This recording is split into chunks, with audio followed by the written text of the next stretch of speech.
being about 10,000 kilometers apart. All of these are recording these impulses at the same time. That tells me that, this is just my thoughts, that tells me that when it releases this energy, there may be like, when somebody burps, you have your chest will heave for a second. It'll go in or out, as you burp, as you release that energy, that gas that's inside. I'm not saying that Earth is releasing gas. What I'm saying is, well, whenever that happens, there's a little bit of movement that goes there.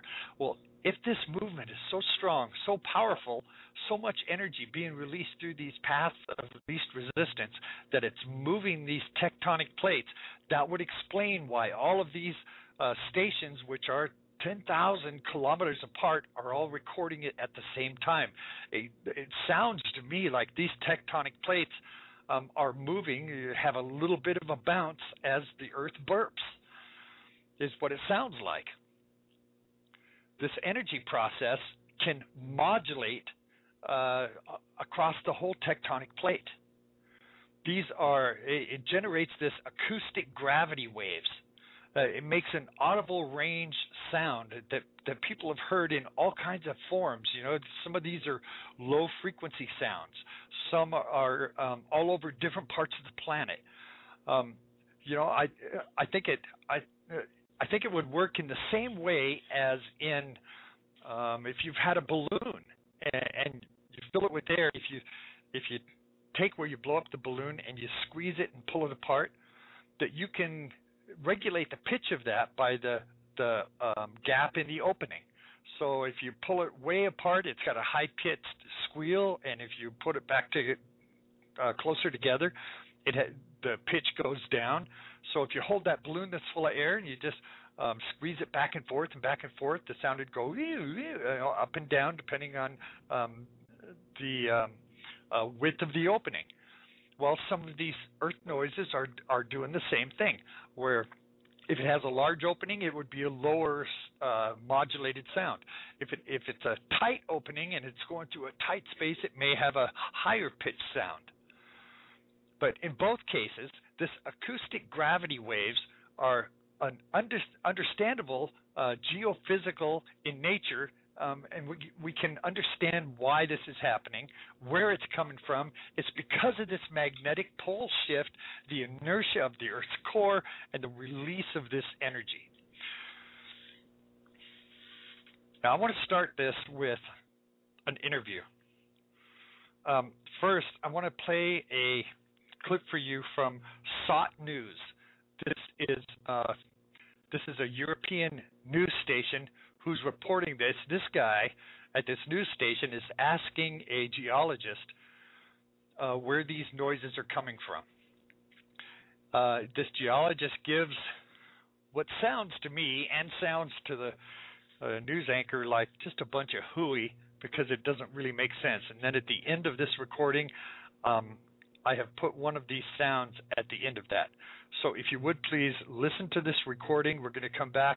I'm going to start playing some of these sounds. You're going to be just as amazed as I was.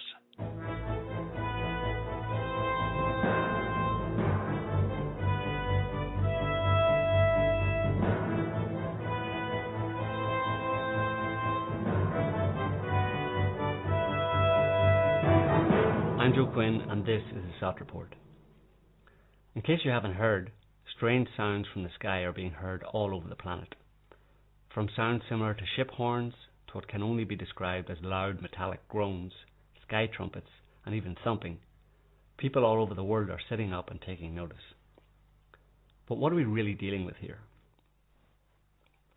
To date, very little official media attention has been devoted to the phenomenon, and what attention has been given has tended to be dismissive of there being anything interesting going on. Consider this news report and comments by Canadian scientist Professor Jean-Pierre Saint-Marie. Somehow they're picking up noise from an environmental antenna that happens to be there. That is electromagnetic noise. Nice natural noise, but really, actually, it's not a noise. It's electromagnetic waves emitted from the aurora above our head or emitted from the radiation belts a bit more to the south. Normal? Really? And what was that bit about these sounds not really being noise, but instead electromagnetic waves emitted from the aurora or the radiation belt? By that logic, we could say that when you hear someone talking, it's not really noise you're hearing, but the energy produced by the movement of someone's vocal cords that vibrates the air and sends a sound wave towards your ear, which then causes your eardrum to vibrate and send electrical pulses to your brain, which then registers them as words.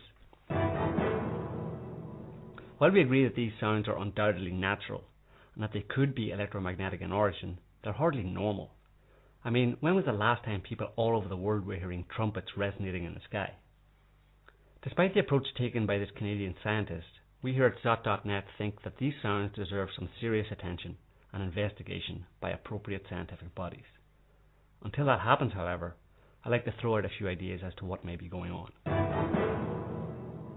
In the news report we just watched, Professor Sam Marie suggested that people were hearing the noises as a result of an environmental antenna that is picking up radiation of some sort. He suggests this radiation could come from the aurora, which would appear to mean solar radiation, which could indeed be the case. On the other hand, there could well be some other unknown cosmic radiation that has, for some reason, begun passing through the electromagnetic shield produced by our planet, and which then resonates with certain geological structures, perhaps metals or other elements in rocks, and produces these noises. But that still doesn't answer the question of why we would suddenly be able to hear such natural electromagnetic radiation at this time. A possible explanation concerns the idea of pole reversal, that is to say, the fact that the magnetic poles of the Earth have in the past reversed and will do so again. During such reversals, the Earth's magnetic field weakens and leaves us open to cosmic radiation of all sorts that is normally kept at bay. Scientists now know that the magnetic reversal that is inevitably coming will have serious consequences for our descendants. There is also the possibility that the Earth's tilt or axial rotation may change slightly. Such a reorientation would have unknown, although probably dramatic effects for life on Earth. For example, some movement of the planet's crust. Scientists have no idea as to what causes the Earth's magnetic field to reverse. All they know is that it has done, will do again, and that we are overdue for the next one. If things continue like this, then we could experience a magnetic phenomenon the Earth has not seen for 780,000 years. A complete flip of the entire global field. There's really no question about whether the Earth's magnetic field will reverse again. The question is not if that's going to happen, it's when that's going to happen. Former NASA scientist and author James McCanney has posited an electric universe theory, according to which any new body that enters the solar system, such as a large comet or even our Sun's theorized companion star, would have an effect on the solar capacitor and the electromagnetic properties of the Earth.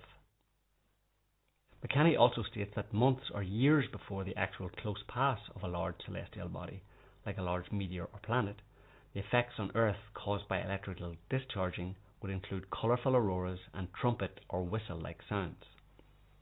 In addition, he notes that we would experience erratic weather, like snow in the tropics, for example. The Atacama Desert in South America, a region known for being one of the driest places on the planet. But this is what parts of it look like now.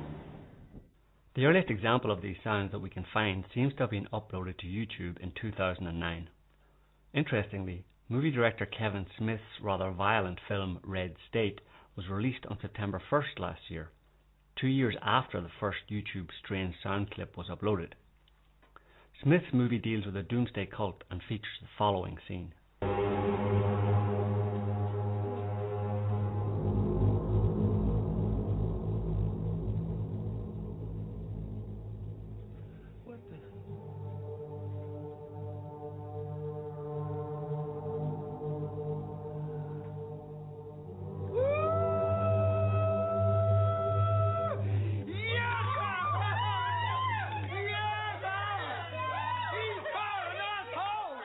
I suppose it's not surprising that among the public responses to these noises, many people are automatically connecting them to the fact that this year is 2012, and suggesting that these noises are in some way evidence of the fulfillment of biblical prophecies, or the so-called end times.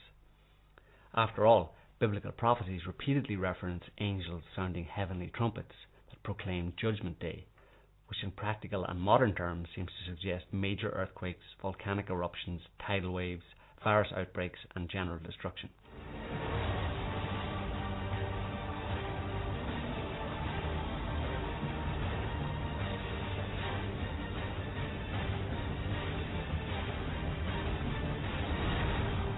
According to Hebrew literature on the interpretation of the Bible, the trumpet sounding at Mount Sinai had 7 different pitches or notes, and the rabbinical literature speaks of the heavenly music heard at Revelation.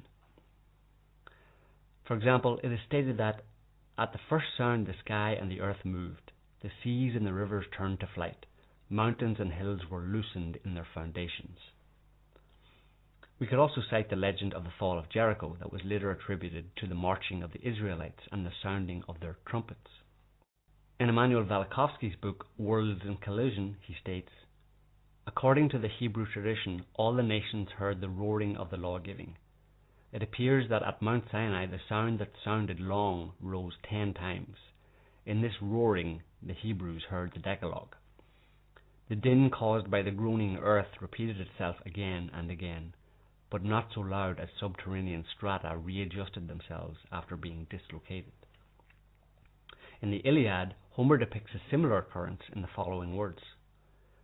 The wide earth rang, and round about great heaven pealed as with a trumpet. It seems pointless to attempt to interpret these stories literally, and luckily we don't have to. The fact of the matter is that there is a lot of historical evidence that the earth has passed through cataclysms. The only bone of contention is how often such cataclysms occur and what causes them. Professor Mike Bailey of Queen's University Belfast, for example, makes a strong case that what are called the Dark Ages in Europe was a result of a cometary impact that set most of Western Europe on fire. Many cultures around the world have legends of dragons in the sky that blotted out the sun and caused famine, death, and destruction. In their books Cosmic Serpent and Cosmic Winter, 2 British astronomers, Victor Klube and Bill Napier, make a compelling case for these dragons and also the gods of ancient times being a description of comets and their tails that passed close to and impacted the earth. Naturally, ancient societies would have a different frame of reference for such events, a frame of reference that might have led to the many meteorite sightings of recent years and the sounds that have been heard around the world for the past 10 months to be described as the trumpets of angels or dragons in the sky. Then again, when we read ancient texts that describe seas and rivers turning to flight and mountains and hills loosened in their foundations, there isn't much room for symbolic reinterpretation.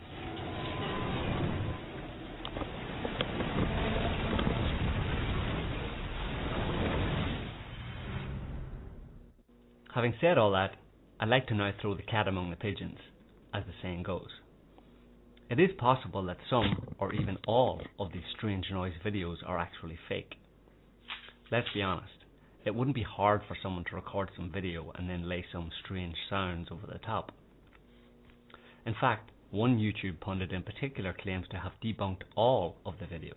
So basically we have a hoax being perpetrated all around the world that started off with other people doing a couple of separate hoaxes. One of them based off of Red State, the other one actually based off of War of the Worlds. Despite making some very good points, there are some serious problems with this guy's analysis. First of all, he only references 3 or 4 videos and ignores the rest. Secondly, he claims that the phenomenon started in August 2011, when in fact there are videos from as far back as 2009. I'm going to walk across the street.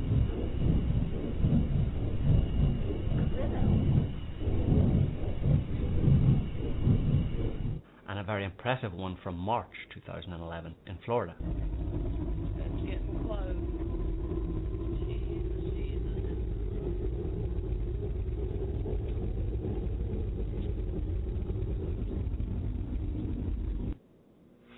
All right, let's take a look at some of these ourselves. We're going to back these up with credible stories. I'm going to start this first one with 4 counties in Illinois. And this is a story that was in the local paper, The Southern. It says, loud boom heard in parts of the region over the weekend may go unsolved As efforts to find the source of the boom proved a bust Monday, hundreds of people in at least 4 counties, Franklin, Hamilton, Salem,